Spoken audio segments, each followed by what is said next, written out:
Hi, and thanks for joining us. Here we are in Calgary. Yes, we are following, separation, the Conservative Convention. Leadership, yep. Maybe you'll get us in tomorrow. And a lot of other issues. But one of the things that we're finding with the guests that we're talking to here in Alberta is the topic of freedom. Everywhere, which is great. And, it's nice to be in a province where freedom is talked about freely, right? So, so I'm happy to be here, and I've enjoyed meeting everyone so far. Yeah, it's kind of cool, isn't it? I mean, that perspective that we have, even from I recommend it. If you go back in time, we've talked about freedom from the perspective of what you can and can't say. But today, what we're going to do is talk a little bit about a financial freedom, something that the government may not love, but they're trying to get themselves involved in. And joining us to do that is the Bitcoin King, David Bradley. Thank you so much for joining us. Thank you for having me. I love your head. Yeah. Thank you. History on the hat. Give us a little detail. So I just got this hat for Christmas. So I needed to wear it for a few reasons. One is that it's obviously an amazing hat. Yeah. Oh, yeah. The other is that I think there's an important point in there about Canada and freedom, wherein fur creates a really interesting metaphor. So, we're a nation that was founded on fur trapping. Yeah. Literally, it was the single biggest industry for probably 100 years at the founding of this country. Yeah. And our oldest institution, much older than Canada itself, the Hudson Bay Company, also founded on fur trapping, sold fur until about 3 years ago, at which point they cut the fur, sort of towed the line from the woke mob, and we saw where that got them. They're now bankrupt. And that is a metaphor for what's been happening to our entire country, because all of the things that have made Canada great have now been sort of jettisoned in favor of the woke agenda. Well, it's interesting that you say that, because you hearken to an era, really, that is our only heritage. And it's recent. It's not all that long ago that we were trading furs and trying to create a nation out of it. Yet here you are in a position in life where your focus has been so far to the future that it's really kind of a difficult landscape to be a part of in the Bitcoin world. You're the guy. You have been in Bitcoin for the longest time of anybody I know in Canada and have made the most of it. So here you are. It's a bit of a dichotomy, right? You've got the old world sensibility of let's be proud Canadians, but you're doing it with a currency that is not necessarily that of our nation. Yeah, I mean, it's a new thing, but the broad phenomenon where, different kinds of money emerge and different kinds of money evolve through market forces to be accepted by a country or by a group. And that's something that we've seen throughout all of human history. And for most of human history, it's been gold and silver that naturally became the best forms of money. There was an interesting detail actually related to the fur trade where the Hudson Bay Company actually tried to issue their own money at one point. They were issuing a coin called a beaver nickel. Oh, and the fur is that where the phrase "don't take any wooden nickels" comes from? It might be. I don't know what they were made from. It might have been wooden, but it was very relevantly. It was not gold or silver. And so what they were trying to do at the time, the Hudson Bay was the only place you could buy anything, too, right? It was literally the only store in Canada, and so. Their idea was that they wanted to issue this currency that they could then pay fur trappers for the fur with, and then the fur trappers could turn around and buy stuff in the store. Right. And, the market forces acted very quickly because the fur trappers were like, absolutely not. We want the silver. Exactly. And it just never took off. And that's like a microcosm of the global version of that's happening right now where, we're going through a period of flux where the market is choosing the best form of money again. What is it that? So let's. By the way, if the hat becomes hot at any point, David, I don't think I'll make it. feel free to. I don't want you fainting on the show. Yeah. Feel free to remove it if you want, and Paula or I will wear it. But let's talk a little bit about Bitcoin, because Paul, I don't know how familiar you are with it, but I mean, from a media perspective, I've followed it. I've bought a little bit of it, lost the wallet, forgot how to even access the money. But you're an early adopter. How did you get into this in the first place? Yeah, I got into it in about 2010 when I was looking up video cards for gaming, and found that you could back then mine Bitcoin with a fancy video card for your computer, and just kind of got into it that way and was mining it and, you know, buying more video cards. And then eventually 2013, we made it a real business, and I opened a store, which I think was the first physical Bitcoin store in the world, here in Calgary, selling Bitcoin mining equipment. And, you know, I've been working full time in the Bitcoin industry since then in 2013. And so you got old Bitcoin, do you? I mean, I'm seriously considering buying some someday. Really? So you claim that maybe you don't have any in a wallet anywhere. Is that an issue? People knowing how much Bitcoin you have, the government alleging how much Bitcoin you have? So you definitely don't want everyone in the world knowing how much Bitcoin you have any more than you want everyone in the world knowing how many dollars you have, right? Like, you don't want to be like, if I came on a podcast and they're like, how much money is in your bank account, I'm not going to tell anyone that, right? So Okay, take that off the list. All right. it's a matter of financial privacy, I guess. That's pretty normal. But yeah, I mean, I've gotten a lot of opportunities out of Bitcoin, and I've made some money on it. From my perspective, the much more valuable thing than the price appreciation or the appreciation in purchasing power that I've gotten from Bitcoin is the sort of knowledge that has come with it, and how that's shaped my life and how it's shaped my worldview has been really a lot more profound than just a financial impact, I think. Sure. Yeah, I mean, it, like, at the end of the day, so I'll back it up a couple steps and talk a little bit about why Bitcoin's important. Bitcoin is just money, right? A lot of people look at it as an investment, and they compare it to your stocks or your bonds or whatever else. And, you know, we're all sort of wired into this situation where we all think we need to be investing, because if you just sit on dollars in your bank account, you're going to be losing purchasing power very quickly as the government prints more. So Bitcoin is actually just a different form of money. You don't get a yield from it. You don't get any rights for owning it like you do with a share. But Bitcoin's better because the government can't print it. And it's a very simple thing. But that's what it really comes down to at the end of the day, is it's just money that the government can't print. When the They can't government debase. prints money, it changes everything. It changes inflation, Yeah. GDP. Yeah. It positions us with banks around the world in a different way. And in this sense, there you go. You're free. And in this sense, it does less harm to a nation than printing money, obviously. Yeah, exactly. But So- how can it replace it?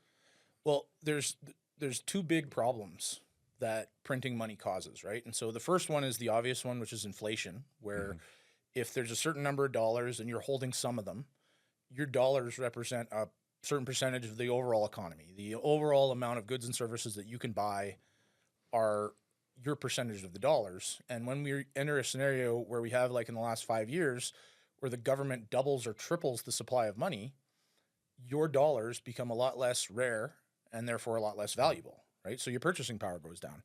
Now, the second problem, and this is a really important thing for us here in Alberta, is that, you know, if all goes well, the government just wastes that money. Like, that's the best case scenario, is that they just steal it, right? Which they do. But the worst case scenario is that they're going to use that money that they've printed, that purchasing power that they've now delegated to themselves at the expense of all Canadians, and they're going to use it against us. And that's something that they do very regularly in Alberta. You know, of all the money that gets printed, a lot less of it gets spent in Alberta than anywhere else, obviously, by the federal government. And that has a profound effect up and down through society, and it changes the incentive systems. And so the example that I always like to use, I do this thing a lot when I'm speaking at conferences or podcasts or whatnot, called Bitcoin Fixes Everything. And when you look at the problems in the world, the stuff that's a really profound issue that we would look at and say, like, that's a systemic problem, we have to change that. A lot of those problems at the end of the day come back to the fact that our incentive systems are broken because our money's broken. And I've been, and you guys can throw one at me if you want, but I'll give you an example here where you can come up with just about any problem and work through with some logic why the money printing is causing that. And a friend of mine's mom asked me this. I was having this conversation. She said, okay, well, my dishwasher, my brand new dishwasher, doesn't really wash my dishes very well. How is this the fault of money printing? And it's an interesting one, because dishwashers are kind of unique in the sense that they're named for the only thing that they do, right? So your incentive as a person who buys a dishwasher is quite clear, right? You want it It's to true. wash your dishes. I got to wash those dishes. And you might want it faster or quieter or something like that. But if it doesn't wash your dishes, it's not doing the thing that you got it for or that you want it for, right? And so your purchasing power with the money that you've earned, you should be able to make a choice to buy the dishwasher that best meets your needs. But in the scenario that we have now, where not all the purchasing power from the money that you've earned goes to you, a very large percentage of it instead goes to the government, who have their own incentives and their own interests. And with the case of a dishwasher, what the government wants is a virtue signaling position wherein they want the dishwasher to use less water and less power. And it turns out the water is super useful for washing dishes. It is indeed. So it's this scenario now where the government spends all this money creating rating agencies, all this nonsense that now gets applied to the supply chain of the dishwasher. And now the people who design dishwashers, or half of their attention is going to what the government wants in a dishwasher, not what the consumer wants in the dishwasher. Right. And you could take this logic and just expand it to virtually everything in the world. Almost anything that you can spend money on, the government gets a say in at this point. How does I get sorry? Well, it's I'm interesting. fascinated. So Donald Trump, this is an interesting one because remember one of the first things when he got in office, he actually got rid of water-saving toilets. Remember this whole thing where and everyone laughed, right? Yeah. And that's the exact same argument that he used, right? It was an example of how he was going to do away with government interference in the free market, right? And Especially with virtue signaling, where the net result is nothing. Yeah. So energy now. Let's talk about that for a minute, because we're in Alberta, so apply the same example to whatever you want. Yeah, I mean that one's crystal clear, right? Because energy, oil and gas is the single most useful thing in the whole world. Yeah. And we're very lucky to have more of it here than really anywhere else in the world.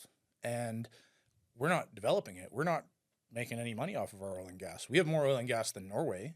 Mm-hmm. Norway is sitting on a $1.7 trillion sovereign wealth fund. And meanwhile, we do not have a $1.7 trillion sovereign wealth fund. And that's because of this very issue, because the government has gotten in the way and blocked the development of our oil industry. And, the government can still do those things. They can still get in the way of industry. They can still get in the way of dishwashers. They can still cause problems. But when the government has to tax people directly, there's a more direct connection between how they get the money and how they spend the money. Right? And now that they're in this scenario where they don't even have to raise taxes in order to raise spending, they can just print more money. Don't print. Yeah. That's caused a greater disconnect. And now there's no longer, if the government was just taxing us for the full amount of what they're spending, the reality is that the government is confiscating somewhere in the area of 70 to 90% of all the resources of Canadians and reallocating them right now. If you were getting your paycheck and the government was taking 90% straight off your paycheck, I think there's a lot more people who would not be okay with that. And so moving to a form of money that removes the government's ability to just print money from thin air, ultimately at the end of the day brings back a layer of accountability where if they're going to tax us, they need to justify that. Mm-hmm. David, how do we support a nation if we're just going to use Bitcoin? Is there a way that we can is there a solution somewhere in the middle where we can handle this? The important word in there is we. Because who do you mean when you say we? Well, I guess us as a nation. Yeah. How can a government exist only? I guess I don't think you're saying only use Bitcoin.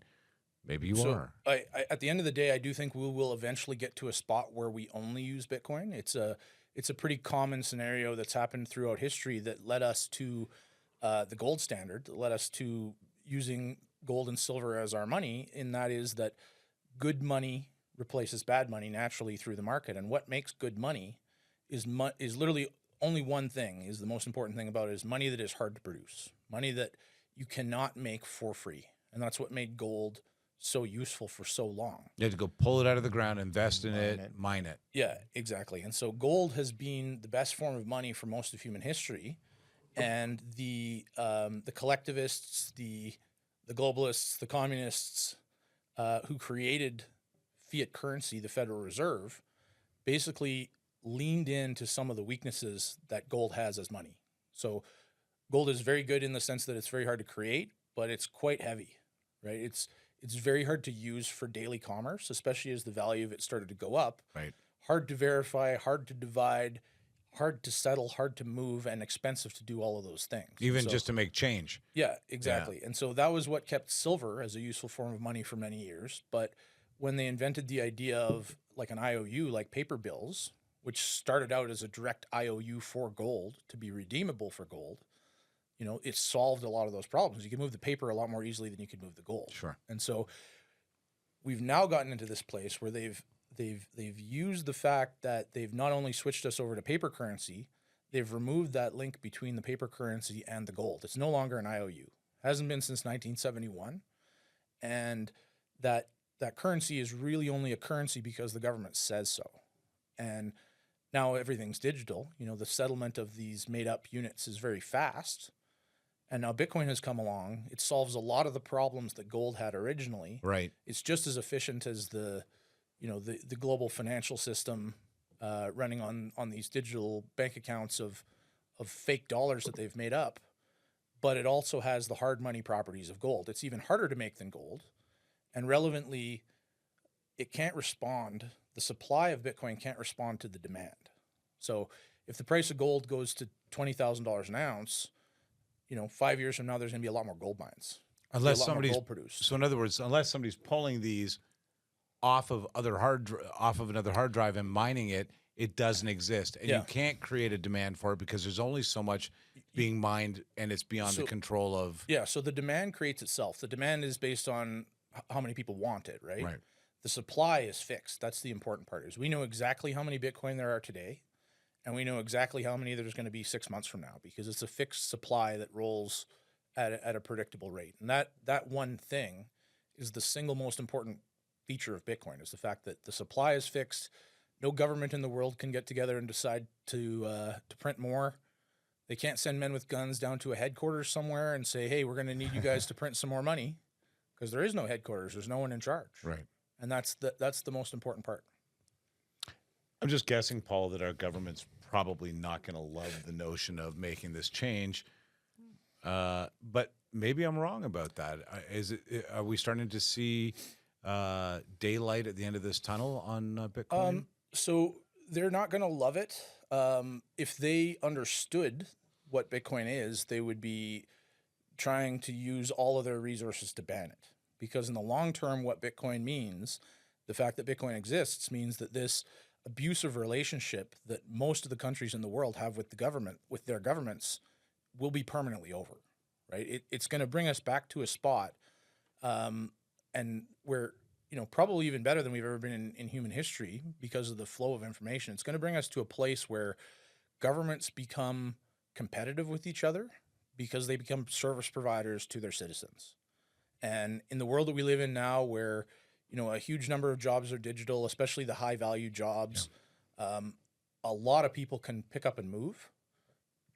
We're just starting to see the little bits of that, where countries are starting to make private tax treaties, tax exemptions for certain, El Salvador, there's no capital gains on Bitcoin, for example.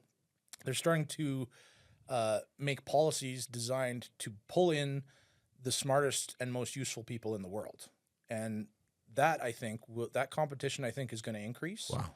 And the end result of that inevitably is going to be that parasitic relationship that most of our governments have with us will become untenable, because no one will put up with this shit. They'll just move to a country where, they're not stealing 90% of the value and wasting it on rainbow sidewalks and bike lanes and whatever else. Yeah, I was just reading, that's a very good comment, because I was just reading today, a lot of these fintech companies that are out there now are actually moving to the U.S. because the capital raises are so much faster, and the things they can't achieve, immigration, they can't get landed, they can't.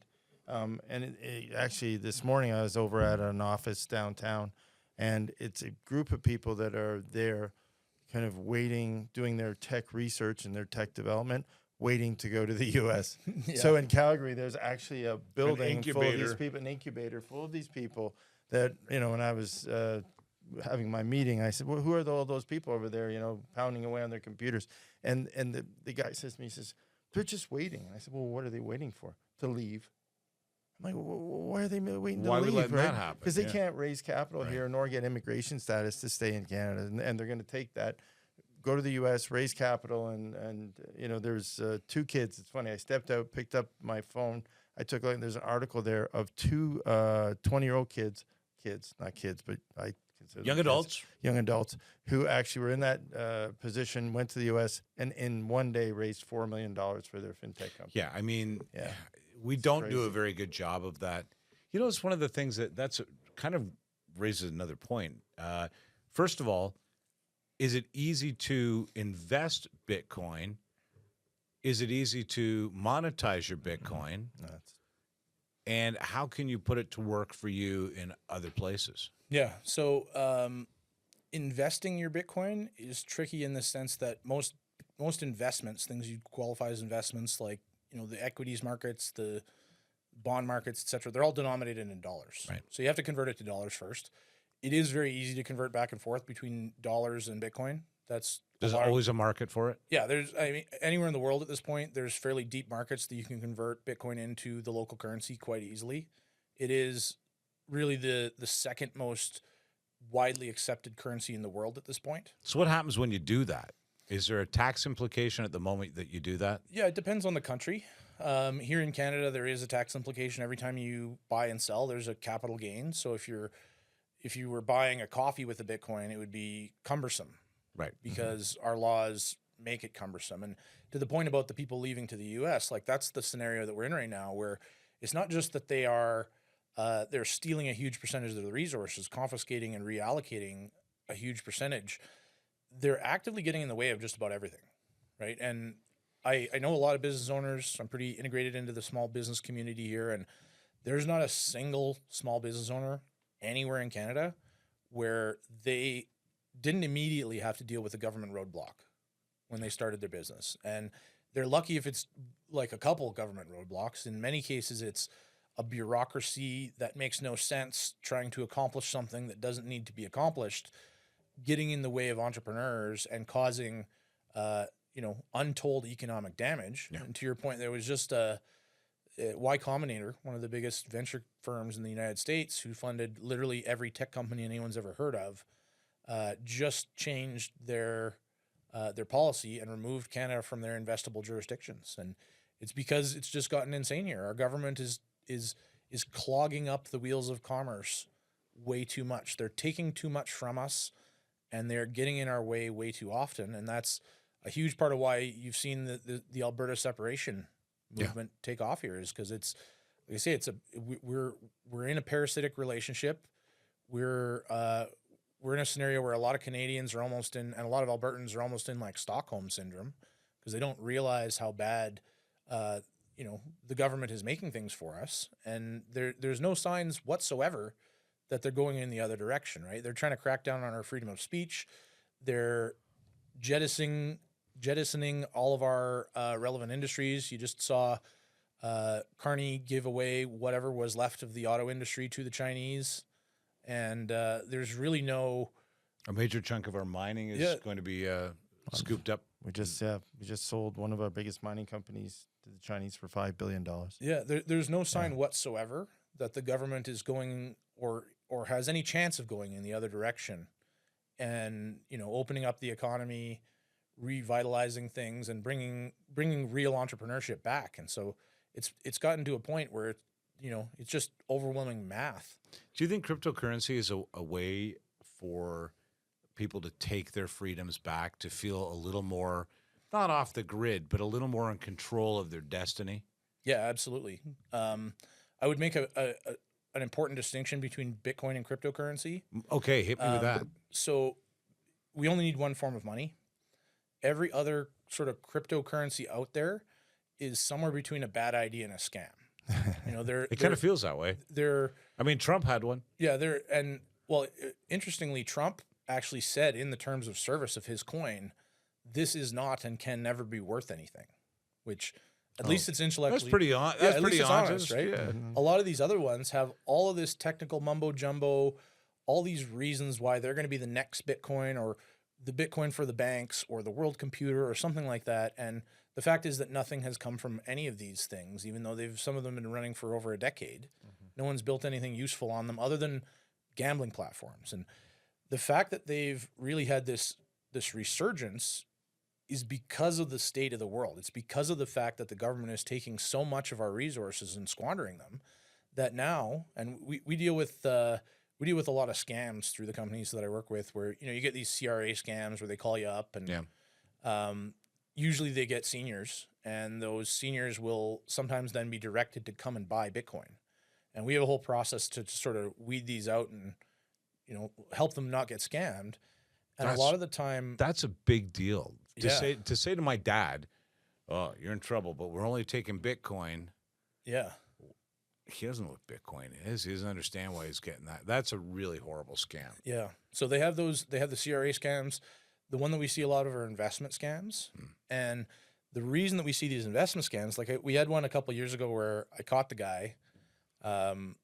He was being scammed. He didn't know he was being scammed, and we eventually convinced him that he was being scammed.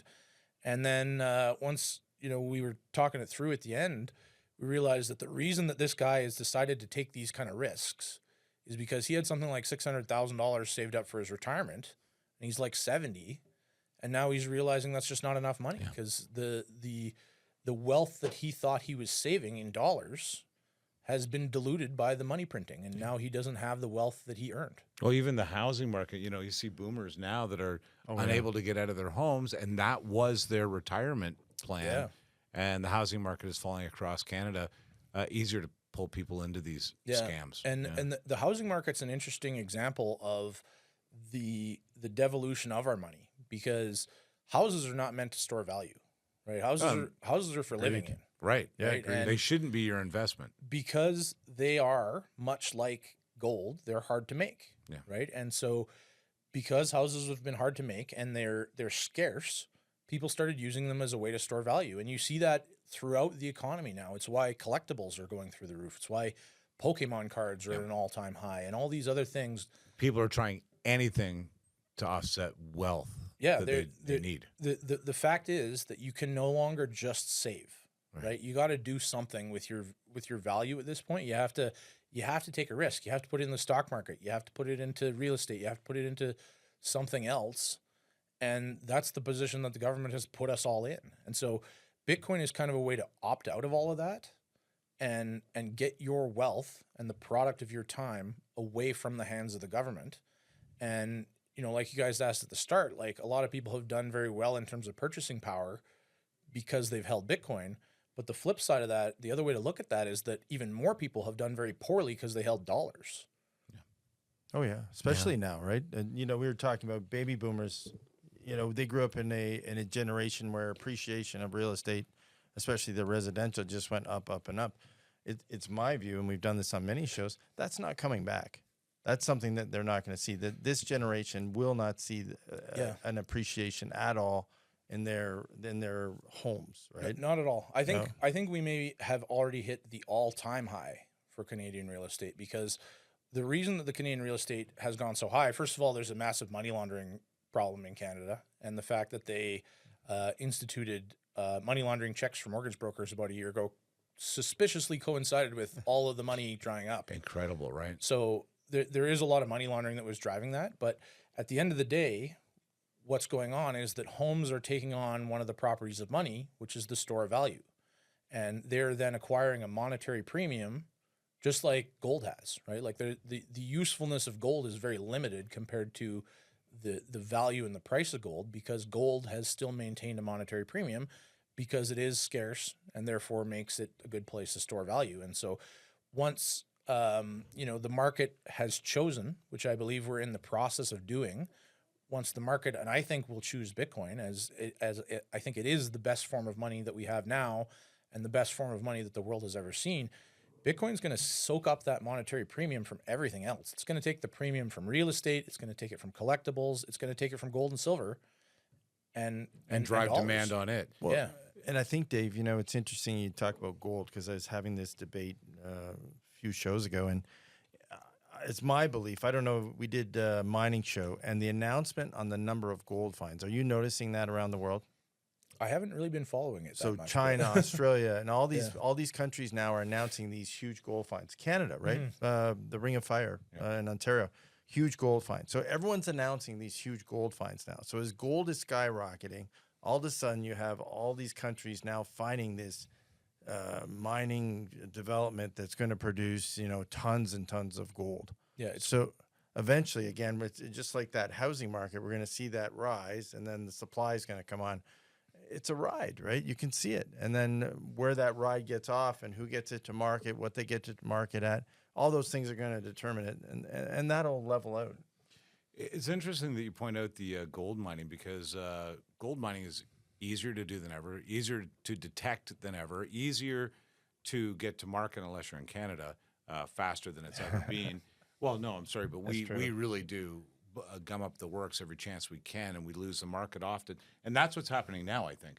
Canada's loot, that Ring of Fire, is being lost to these huge mines around the world. We're not even prepared. So we talk about it, but quite frankly, we've talked about it quite a bit. We struggle with building a road, right? You go to China, quite frankly, in 1 year they build a whole city, right? One weekend. Movie They're theaters, ready to mine. movie theaters, and they're off and running and building, and we're struggling, and move 1 million people into that area to work. It's not so we could build roads and we could build homes up in Timmins or wherever, but Could we get the manpower? quite frankly, try to convince 100,000 Canadians to go up there and live. I think you're going to struggle, right? Yeah. So.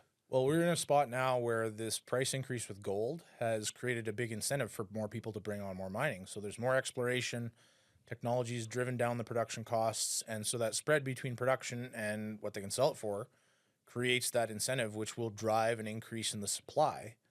And that's where Bitcoin's better in the sense that the Bitcoin supply cannot respond to the demand.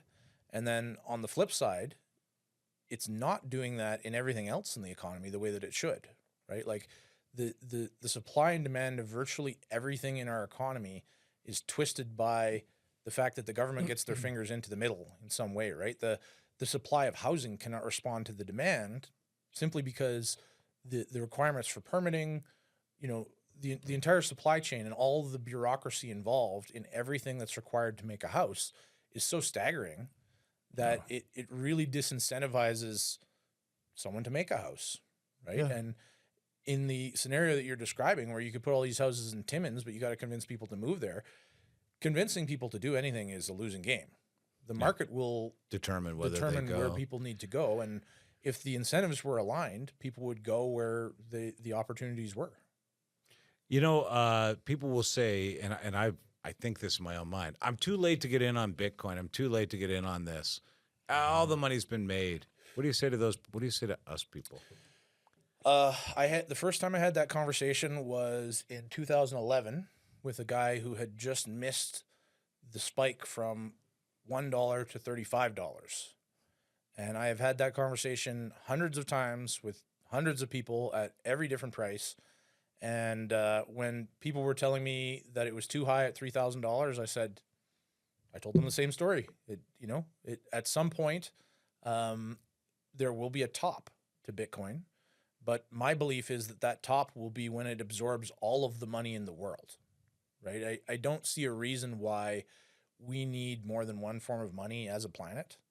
And unless we can come up with something better, something that is easier to use, faster, but is also just as hard to create and doesn't have anyone in charge, that might be able to unseat Bitcoin. But at this point, logically, I think it is the best form of money that we have, and it has all of the properties that made gold, other than the shininess. Gold is very shiny, but it had all of the other properties of gold that made it such a good form of money and has solved all the problems that made gold susceptible to the creation of fiat currency. So no, I don't think I don't think it's too late.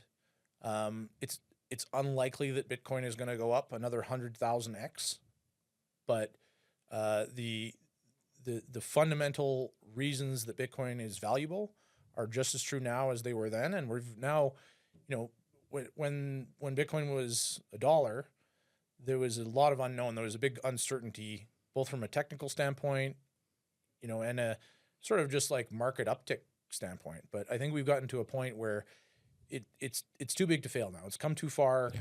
If it was going to be hackable at scale, if it was going to break from a technical standpoint, it would have done that by now. We've got $1 trillion there as a sort of bug bounty that if somebody could steal it, they would.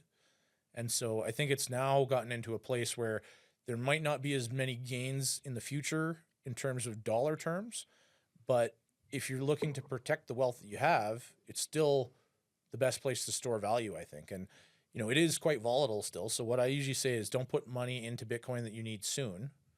But if you have some time to wait, 3, 4, 5 years, you know, there's never been a time when if you put value into Bitcoin and waited 5 years, you wouldn't be massively up. Yeah, that scope of time sounds right to me because there are spikes and dips, and those are the exciting moments for Bitcoin. But you do see over time it does just increase, and sometimes over the last 5 years, that's been a fairly dramatic increase overall anyway. It has, and you could look at it as just increasing, but if you flip the axis on the graph, you could look at it as the dollar just decreasing, which the Bitcoin is the same and the dollar is different. So really what's going on is a change, a change in the value of the dollar. And since we measure Bitcoin and everything else in dollars, it looks like Bitcoins are a lot more valuable, but really they're just the same as they've always been.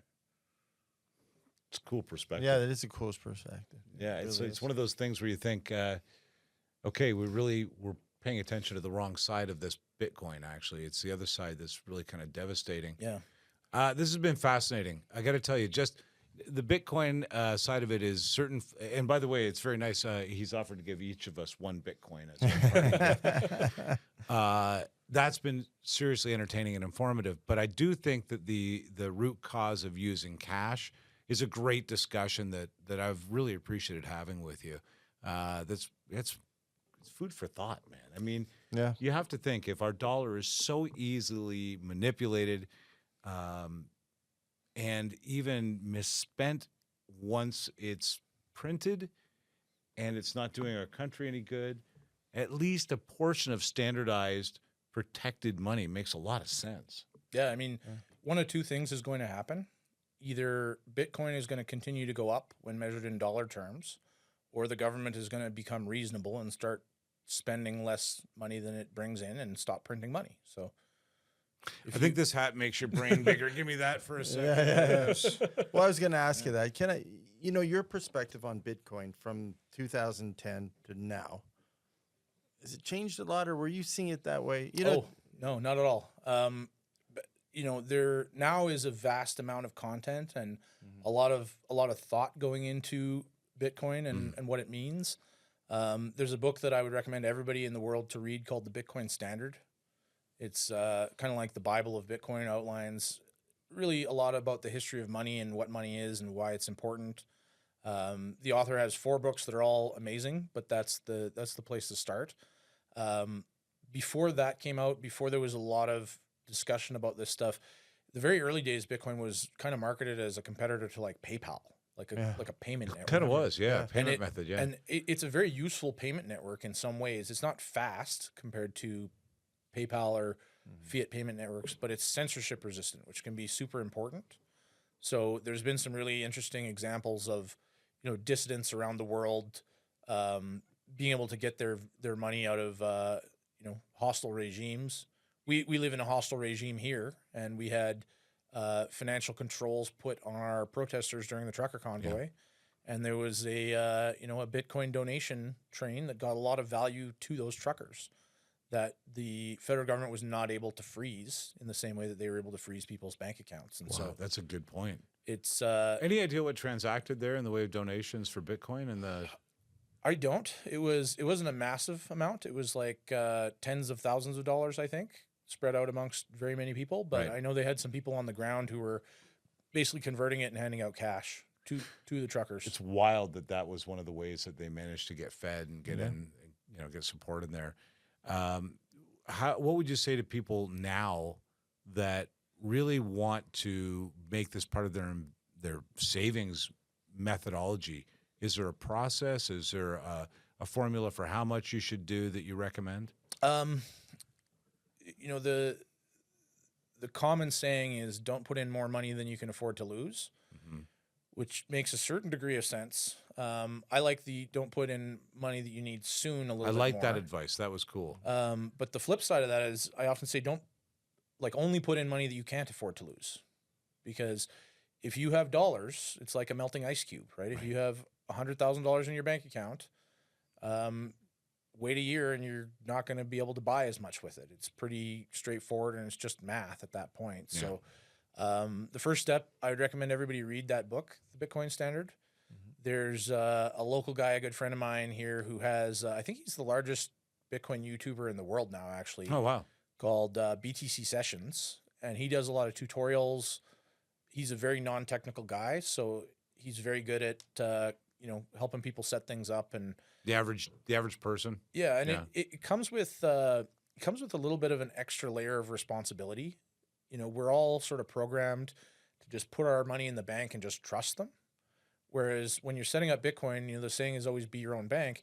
It does require a little bit of your time and your brain power. It probably takes about an hour to figure out how to set it up. And like you're saying, you can lose it. So you don't want to lose it. Like it's very similar to if you had a bar of gold and you lose it on the train, then your gold is gone. There's no way to get it back, I'm not going to right? lie So- to you. I'm sure that I have 2 or 3 wallets I've set Yeah. up. I have no idea what I did with them. So it does require a little bit of diligence, Yeah. and you can set up a storage system that is actually much safer in a lot of ways than a bank account, because the government can't take it, the bank can't take it, and it's like a safer version of gold under your mattress kind of thing.